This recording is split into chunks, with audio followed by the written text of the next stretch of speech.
Hello! The title of my life testimony is, You Will Be a Blessing. The key verse comes from Genesis chapter 12, verse 2. I will make you into a great nation, and I will bless you. I will make your name great, and you will be a blessing. Part 1. I have found my lost sheep. My name is Johnny Pringle. I was born and raised in Southern California. Despite not growing up in a Christian household, I was very blessed to attend a private Christian school from kindergarten to high school, where I had the chance to learn about God. However, despite the Christian environment at school, my home life was very different. Every night, my parents would fight continuously, screaming and yelling at each other. And often my father would be drunk and become verbally abusive. This caused me a lot of pain, confusion, and resentment about my life, that I would often stay out late until the early hours of morning. Then in 2006, I graduated high school and moved away to college. I did not have any great ambition or aspiration for my life. I just knew I wanted to be rich, but I didn't want to work hard. With these two conflicting desires, it was very difficult to have any clear direction for my life, causing me to change my major 5 times in my freshman year of college. But instead of worrying about that, I was just so excited to be away from home and start my college life that I soon plunged myself into a pleasure-seeking lifestyle, drinking, smoking, and indulging in sexual immorality. However, such a life did not satisfy me. One day after partying the night before, I thought a lot about how I was living. I felt so shameful and dirty inside. And this bothered me a lot because deep down, I really wanted to live a beautiful and noble life. During this time, I had been invited to study the Bible in my freshman year. And through one-to-one Bible studies, my eyes were slowly being opened to what God was talking about in His Word. Prior to studying the Bible, I considered myself an agnostic. But through weekly Bible studies, I soon realized that the Bible was the only way of life for people. However, my life did not line up with what the Bible was saying. Because of this, I started to develop a real sense of problem about how I was living, and the fear of knowing that if I were to die right then and there, certainly I would go to hell. But more than that, I began to see that in the Bible, God was offering people a different kind of life, one of meaning, purpose, fulfillment, and satisfaction. Wow, I thought, surely this was the very life I had been looking for. And in this hope, I kept coming back to Bible study. However, as much as I wanted to live for God and be a good person before God, doing what was right, I simply could not. I was so stuck in my way of life, and breaking out of that seemed virtually impossible. Letting go of bad relationships, my pleasure-seeking life, and offering up my youth for God was not doable. But at that time, God intervened into my situation. During our church's 2007 Fall Bible Conference, God gave me His words through Luke chapter 15, verses 5 and 6. It reads, When he finds it, he joyfully puts it on his shoulders and goes home. Then he calls his friends and neighbors together and says, Rejoice with me! I have found my lost sheep. God's love and shepherd's heart for one lost sinner touched my heart so much that I broke down in tears and repented before God. At that moment, all the worldly desires that had gripped my heart melted away, and all the shame of my past sin was gone. I was just so happy with my shepherd Jesus, who loved me so much despite my sinful life, that the very next day, after returning from the conference, I immediately started inviting students to Bible study at my college campus. Whether students accepted my Bible study invitation or not, I was never discouraged. I was just so happy now to show my love and thanks to Jesus, who brought me out of darkness and gave me new life. I soon found myself spending all my time on campus, from 5 a.m. in the morning to 12 a.m. at night, inviting students to Bible study. I found 1, and then 2, And then soon I was serving anywhere from 10 to 15 and eventually 20 Bible studies a week, teaching them the Bible wholeheartedly. And among those sheep, several disciples began to grow and have become very influential leaders in our church. Also, because of God, I could eventually settle on a major, aerospace engineering. And in this career path, God has given me great success.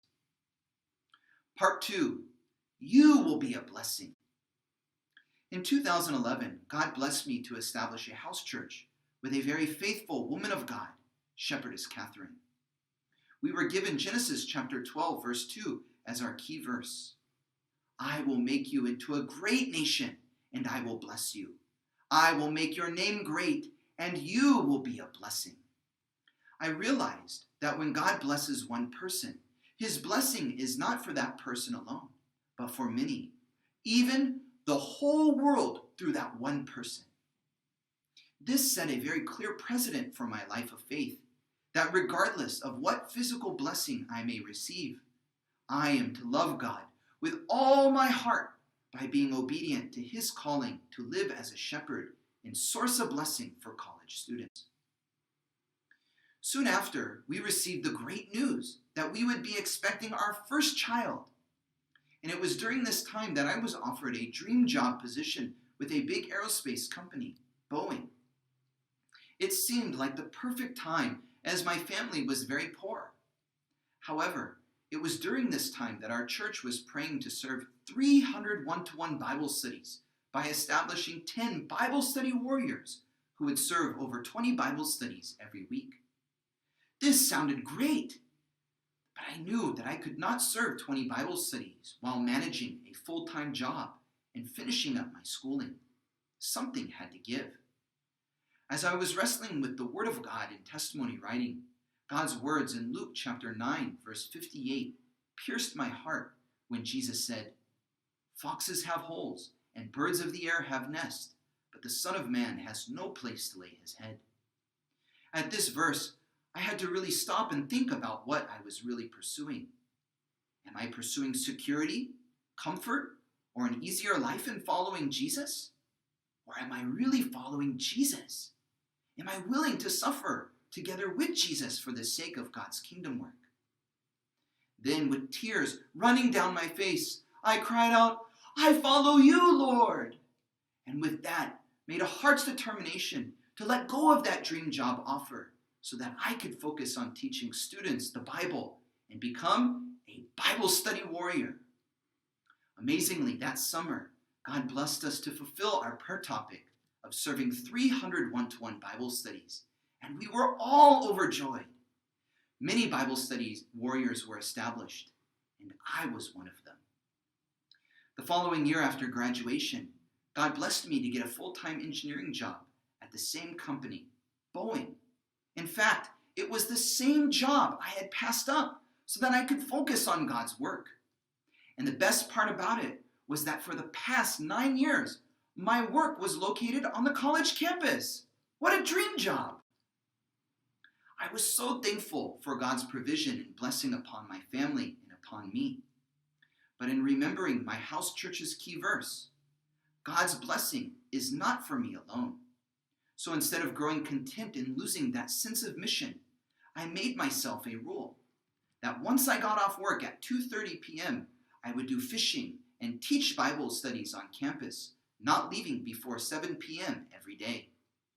Even with my new responsibilities and duties, I wanted to put God and his mission first.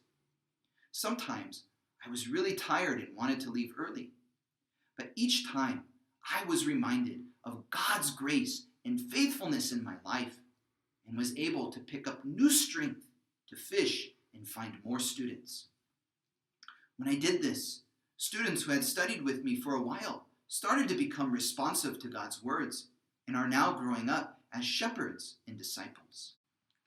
In 2018, I was encouraged by my shepherd to pioneer a new campus, Orange Coast College. I was thrilled with this new direction. However, it came with some practical challenges. The campus was located approximately 30 miles south from our center, and given the nature of LA traffic, that could easily become a 2-hour car ride just one way. But despite the extra practical challenges and difficulties associated with this, I was greatly encouraged by this opportunity to suffer with Jesus for the sake of the gospel. Because for all who know, LA traffic is indeed suffering. So I made sure I got to work by 5:30 a.m. every day so that I would leave no later than 2 p.m. to get to campus, sometimes even having to miss important meetings. Then when I got to campus, I would fish until nightfall and until my feet and knees were so sore that I couldn't walk anymore. Within the first couple weeks, by God's grace and help, I was able to schedule over 20 Bible studies in a week. God has blessed the ministry there, and currently there are several growing disciples who are serving the ministry on that campus. Last year, I was greatly challenged when my work announced that they would be going through a workforce reduction with plans of a 22% reduction for my specific business unit. In addition to this, my wife and I were expecting our 3rd child, and she herself was having many health problems. Despite the great burden and fear I felt, God comforted me greatly through our chapter studies in the book of Genesis, specifically Isaac's struggle to stay in the promised land despite financial difficulty. God said to Isaac in Genesis chapter 26, verse 3, "Do not go down to Egypt. Live in the land where I tell you to live. Stay in this land for a while, and I will be with you, and I will bless you." Through this verse, I could see God encouraging me to not act or live in fear, but believe in Him and simply hold on to His commands of living as a shepherd. Then in the course of my struggle, I will not be alone, but He will be with me and bless me. So instead of focusing on the reality, I made my heart's decision to focus on teaching the Word of God and those whom I was serving. Then surely enough, God took care of my job matter and allowed me to transfer to a site that was closer to the center. On top of that, God blessed my wife and I with a healthy and beautiful baby girl who we named Faith, as a practical reminder that without faith, it is impossible to please God. God has truly taken care of my career matter, even granting me favor in the eyes of my managers and senior managers, and has been establishing me as an important person in my company. Currently, I have about 69 patents in my name. That kind of thing normally does not mean much to me. In fact, I use all my patent plaques as a footstool to prop up my feet at work. However, they remind me of how much God has helped me in taking care of me and my family. In addition, God has blessed me with 3 beautiful children, Samuel, Isaac, and Faith. Since the pandemic, the dynamics of my mission life have changed very much, with no physical campus to go to. With schools closed, my 2 older sons have been doing distance learning from home, and with the new addition of our daughter, there have been many more practical challenges in serving God. But despite all of those, I am truly grateful as my wife and I have been learning practical faith that endures to the end. I really thank God for His abundant grace upon my life.